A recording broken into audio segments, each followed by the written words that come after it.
Let's implement some of your relic ideas into my turn-based deck building roguelike called mole_game. Now, I received lots of fantastic suggestions, and I can proudly say that all of them made the cut. So we have 8 entirely new relics fully integrated into the game. Now, we have a lot to talk about, so let's get into the drawing time lapses while I do some yapping about each edition. First off, a lot of you were really hyped to hear that one of my cats, Bartholomew, meowed in the background of one of my recent shorts. And so my little dude has made the cut. He's implemented with the new relic Picture of Bart, which I wanted to represent him accurately, so I made it sleep themed. Bart is a lovely tuxedo boy who loves nothing in this world more than taking a nap with his friends nearby. In fact, he gets quite vocal if nobody sits on the couch to watch TV with him at least a little bit every day. So the final flavor text is a reminder to rest, and the effect is this. Luckily dying isn't implemented yet, but it actually triggers if you're below half health at all. It uses up part of your turn and you heal 10 points, which at the start of the game is a full heal. Next we have a suggestion from Perpjerb, who's been part of the YouTube community for a long time, back when this was a gameplay channel for years. He suggested a burning stick which has a chance to burn enemies when attacking. Now the Drink of the Dragon Tamer relic already does the chance to burn thing, so implementing this one wasn't too difficult. I took some creative liberty with the concept and decided to make a good old-fashioned torch. And unlike the aforementioned potion, I decided the torch should be a guaranteed burn and not quite as potent. The lower strength also let me make it less rare, which is great because our bottom 3 rarities need more entries for sure. After that, we have a suggestion from Dr. Rue over 9000, who asked for a carrot that's thrown like a throwing knife. Again, I took some creative liberties here, but mostly because I was worried that it just being a regular carrot would look odd alongside the killer carrot enemy. Instead, I decided to go with the butterfly knife design, and called it Carrot Cutter with a flavor text not quite as good for your eyes. To make it a fun addition, I gave it this cool thing where it gets added to any other attack animation as a secondary hit. It's just a small amount of accessory damage, but it's damage nonetheless. Next is JJNNZ. Sorry if I'm butchering your name. But their suggestion is Tale of the Rat King. Now this one's pretty interesting. If you've never heard of a rat king before, it's this odd thing that happens when rats pile up and get their tails tied together. For obvious reasons, this isn't fun for the rats, but it's just a silly game, so I'm gonna make it silly.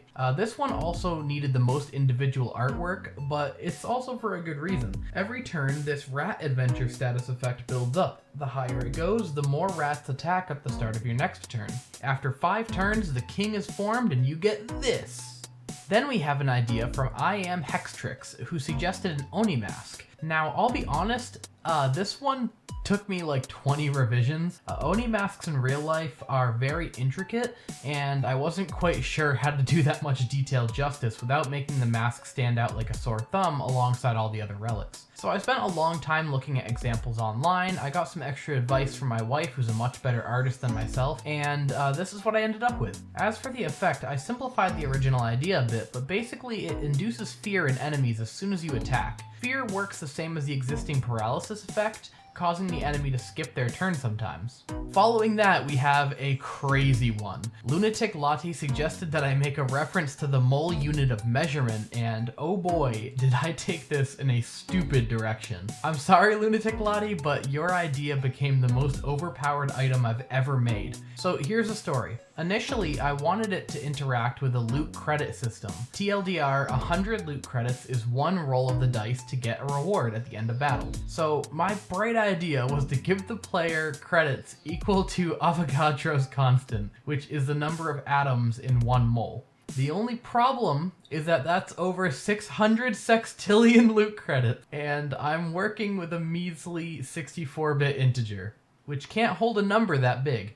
No problem, I said, choosing to divide it by 100,000 so it would fit in a 64-bit integer. Then I just made it so it would give the loot 100,000 times after that many battles, so the joke wouldn't be lost. What could go wrong? So here's a few fun facts. My computer has 64 gigs of RAM, and the game doesn't have an upper limit for how much loot can be generated or how many relics you can hold. So I hit play with my implementation, and soon enough watched my RAM monitor approach 100% before I force killed the game. Now equipped with more knowledge, I decided again to divide the massive number by another million to see what would happen. This time the game just hung for about 5 minutes, skyrocketed my RAM, and yeah, no, we're not doing that. Tons of testing later, I settled on this. The joke of the item needs to stay, but the game also shouldn't suddenly spike up gigabytes at a time RAM-wise. So now the Relic gives you 6,022 loot credits, which with average luck will give you 2,000 gold, 30 attack materials, and 10 relics. In order to still award you the full Avogadro's constant, it's programmed to give you this amount of loot for the first 100 quintillion battles of the run. If someone ever manages to collect every credit without turning their computer into a space heater, or even before the heat death of the universe for that matter, I will be quite impressed. Last but certainly not least, I have 2 more suggestions by my nephew, who also suggested the stink bug relic that I showed off in a short a while back. His suggestions were worms, as that's what moles eat in real life, and cookie crumbs, which he wanted to work like the invincibility lollipop from Kirby. I kept the worms simple. For every attack you play during your turn, you'll heal that much at the end of your turn. It's a good early game item for helping with magical recoil. I'm not sure if I ever revealed this before, but all elemental attacks hurt the user if they don't have one or more of the relics from that element. This also means the worms synergize with the cola items, since more attacks equal more healing. Cookie crumbs, true to the idea, gives you invincibility. I decided that it should make you invincible for just your first turn, and I added this silly little visual to signify it. I'm open to the idea of making it kick in randomly instead, but for now this works good. That's about it. I'm open to doing 1 or 2 more of these in the future, and I want to be very clear that in the staff credits of the game, I plan to credit any community ideas to the user who submitted it. You guys contributed to the project, and you deserve to be acknowledged for it. Thanks for watching!